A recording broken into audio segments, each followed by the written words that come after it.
Amer Rahim. We are to start with human resource management, that is chapter number 8. And the learning objectives are explain the role and responsibilities of human resource management, describe how recruitment and selection contribute to placing the right person in a job, discuss how orientation, training programs, and performance appraisal help companies develop their employees, describe how firms compensate employees through pay system benefit programs, explain the different methods and theories of motivation, discuss the role of labor unions, collective bargaining process, and methods for settling labor management disputes. Let's start with the HRM definition. That what actually HRM is. Human resource management is a function of attracting, developing, and retaining employees who can perform the activities necessary to accomplish organizational objectives. HRM is vital to all organizations. It to all students. So HRM has three main objectives. Number one, providing qualified, well-trained employees for the organization, maximizing employee effectiveness in the organization, satisfying individual employee needs through monetary compensation, benefits, opportunities to advance, and job satisfaction. Planning for staffing needs, recruitment and selection, training, evaluating performance, compensation and benefits, and employee separation are all core responsibilities of human resources, which must take into account the organization's overall competitive strategies. So human resource responsibilities are given here. Employee recruitment and selection, employee training and performance evaluation, employee compensation and benefits, employee separation, planning for staffing needs. These are core responsibilities of human resource management. I'm going to discuss one by one. Let's start. Let's start with the recruitment and selection. Recruitment techniques continue to evolve as technology advances. Internet recruitment is quick, efficient, and inexpensive. Nowadays, companies are using internet recruiting. HR must be creative in searching for qualified employees, and these qualified employees can be available internally and externally. Human resource managers must follow the requirements of federal and provincial laws. Increases in discrimination lawsuits have elevated the importance of human resource managers in hiring process. Human resource managers' goal is to hire applicants who have the skills organization needs. The goal is to ensure the potential employees bring the necessary skills or have the capacity to learn them. So, HR managers must follow legal requirements of labor law in Pakistan. Failure to follow these exposes company to risk of litigation. Hiring is a costly process for employers. Some employers require employment tests such as NTS.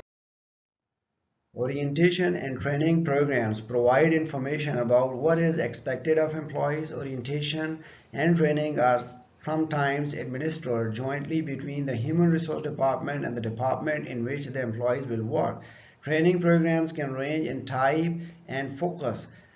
Newly hired employees often completes an orientation program, and that is to inform employees about company policies, employee manuals, describe benefits programs, training. Training programs can be on-the-job training, classroom and computer-based training, and it can be managed. Performance appraisal. The goal of performance appraisal is to help employees improve their performance. Managers are comparing actual results with the desired outcomes.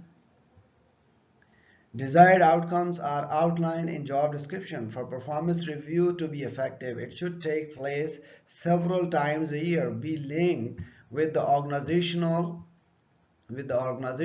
goals, be based on objective criteria, and take place in the form of a two-way conversation. So performance appraisal is an evaluation and feedback of an employee's job performance.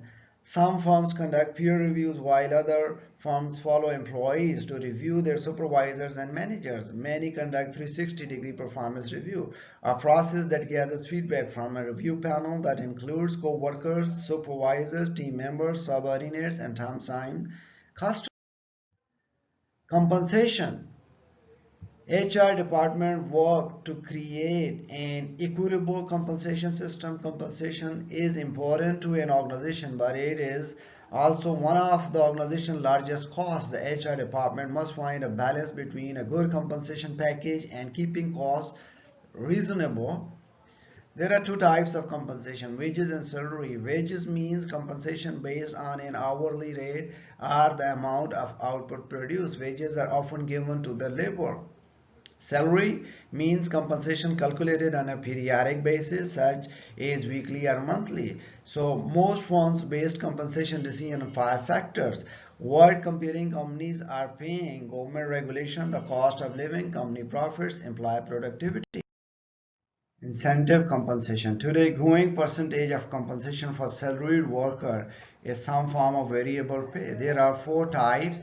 There are four forms of incentive compensation: profit sharing, gain sharing, pay for knowledge, lump sum bonus. What is profit sharing? It is a bonus based on company profits. Gain sharing is a bonus based on productivity gains, cost savings, or quality improvements. Pay for knowledge is a salary increase based on learning new job tasks, while lump sum bonus is one-time cash payment or option to buy shares of company stock based on performance.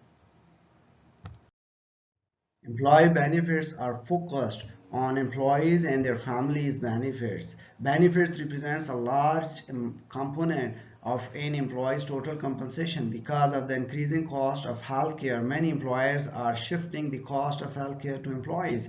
Many companies are putting caps on what they will pay for the retired health benefits.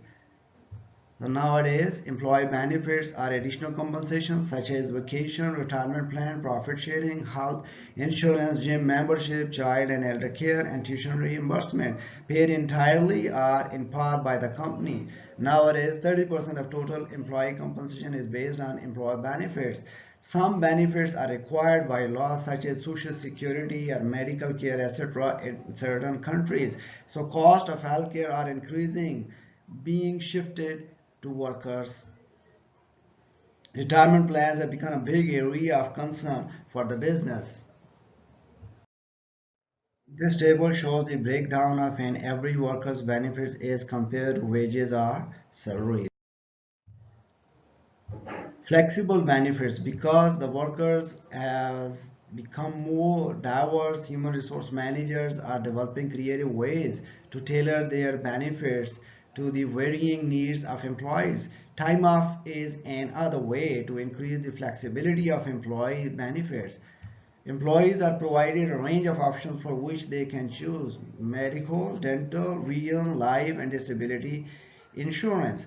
Many companies also offer flexible time off policies instead of establishing a set number of holidays, vacation days, and sick days. 56% of companies surveyed use paid time off programs, increases the productivity. Flexible work is another response to the diversity in employee needs. Companies have reduced employee turnover and absenteeism and boosted productivity and job satisfaction. Employees today would like to achieve a work-life balance, and flexible work benefits help to achieve this goal. What is flexible work? Allow employees to adjust their working hours and places of work to accommodate their personal needs, and it is possible because of the technological advancement and technological development. So flex time allows employees to set their own work hours with constraints specified by the firm. A compressed work week allows employees to work the regular number of weekly hours in fewer than the typical 5 days. It is happening nowadays across the world. A job sharing program allows two or more employees to divide the task of one job. A home-based work program allows employees telecommuters to perform their jobs from home instead at the workplace.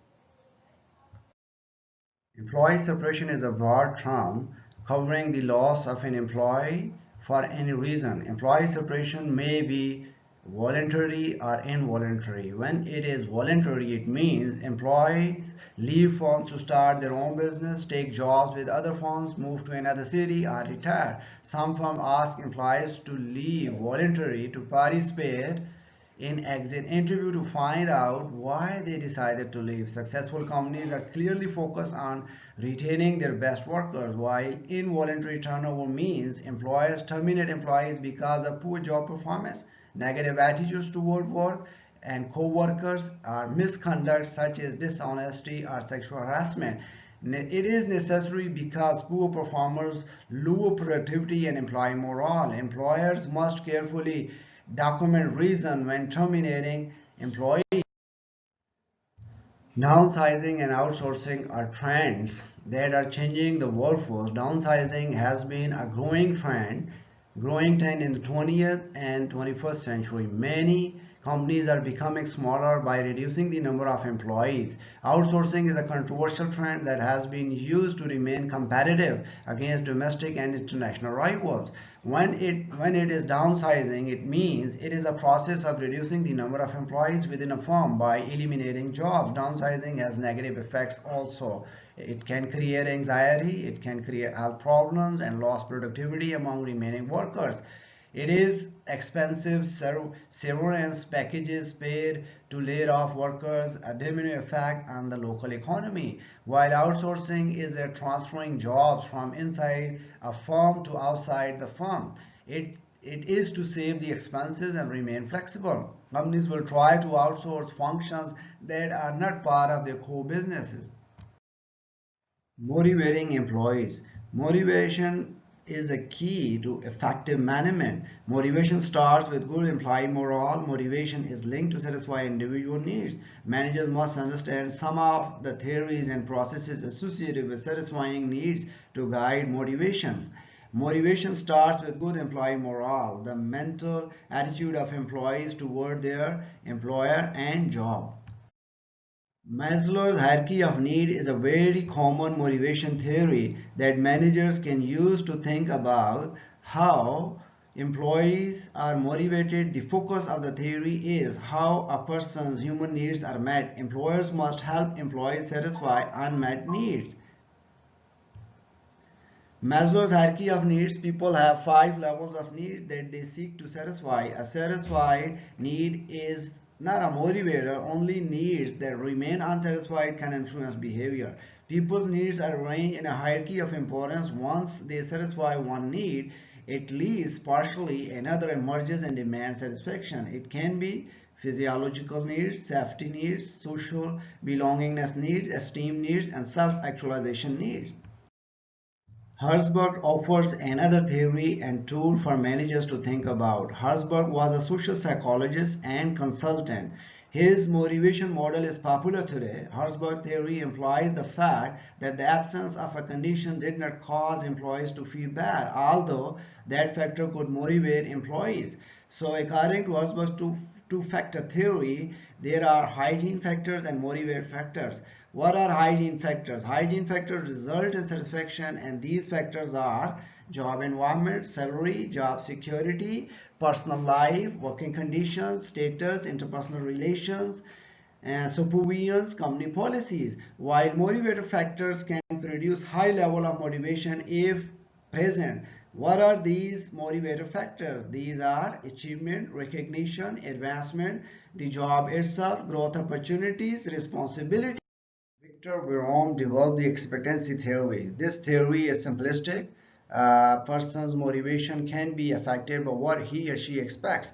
The quality theory, the equity theory focuses on fair and equitable treatment. All employees want to be treated fairly. When we look into expectancy theory, it describes the process people use to evaluate the likelihood that their efforts will yield the result they want along with the degree to which they want these results, while the equity theory means individuals perception of fair and equitable treatment.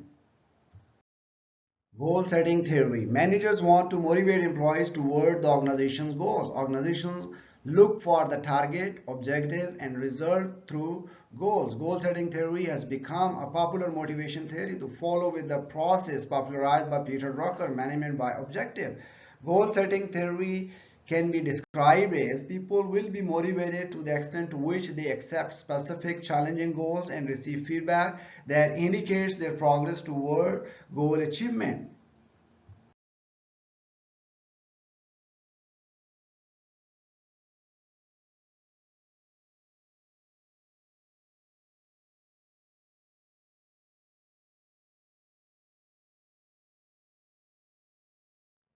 Management by objective became popular in 1954. It was detailed in Peter Drucker's book, The Practice of Management. The management by objective clearly delineates what employee should be doing and how these actions benefit the organization. It is a systematic and organized approach that allows managers to focus on attainable goals and to achieve the best results based on the organization resources. MBO helps motivate individuals by aligning their objective with the goals of the organization, increasing overall organizational performance. And here are some MBO principles. It is a series of related organizational goals and objectives. It is specific. These are specific objectives for each individual. Participative decision making is required. It set time period to accomplish goals, and performance evaluation and feedback is required. Job design and motivation. Many managers have used job enlargement, job enrichment, and job rotation as strategies to motivate employees. The strategies improve employee productivity and morale. Let's look into job enlargement, job enrichment, and job rotation. Job enlargement is a job design that expands an employee's responsibilities by increasing the number and variety of tasks assigned to the worker. Job enrichment means it involves an expansion of job duties that empowers an employees to make decisions and learn new skills, leading toward career growth, while job rotation involves systematically moving employees from one job to another. Managers' attitudes and motivation. The attitudes that managers display toward employee also influence worker motivation. Douglas McGregor, a student of Maslow and psychologist, studied motivation from the perspective of managers. Theory X and Theory Y focus on the assumptions of managers. Theory Z was proposed by Uchi, who who incorporated Japanese management. What is Theory X, what is Theory Y, and what is Theory Z? Let's study. Theory X assumes that employees dislike work and try to avoid it whenever possible, so management must coerce them to do their jobs, while Theory Y assumes that typical person actually likes work and will seek and accept greater responsibility. When we look into Theory X and Theory Y, these are the two extremes. You can say that on one side we are thinking, we are believing that nobody likes to work, and on the other side we are believing that everybody loves to work. Actually, it is not like this. When we look into Theory Z, it means a third theory from management professor William Ouchi. There is a worker involvement is key to increase productivity and improve quality of worker life for employee. It means that we have to engage the employee for the sake of motivation. Labor management relations. Employees join together to increase their power to achieve goals of improved wages and benefits. Union focus on fewer work hours, better working conditions, and improved benefits. Today's workplace is very different than the one that existed at the height of the union movement. The public sector still has high union membership. So organizations, HR department must look into labor union and how they can manage it. They try to manage it in a better way. They must have a good relations with these unions for the sake of improvement, for the better productivity.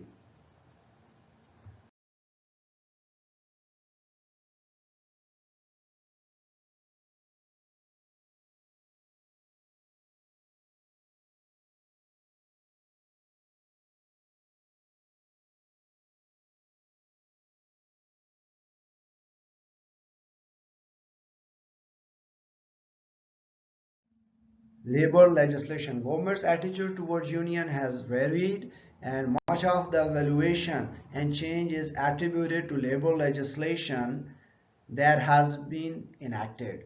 HR department needs to know or needs to consider the labor legislation for the sake of policies development.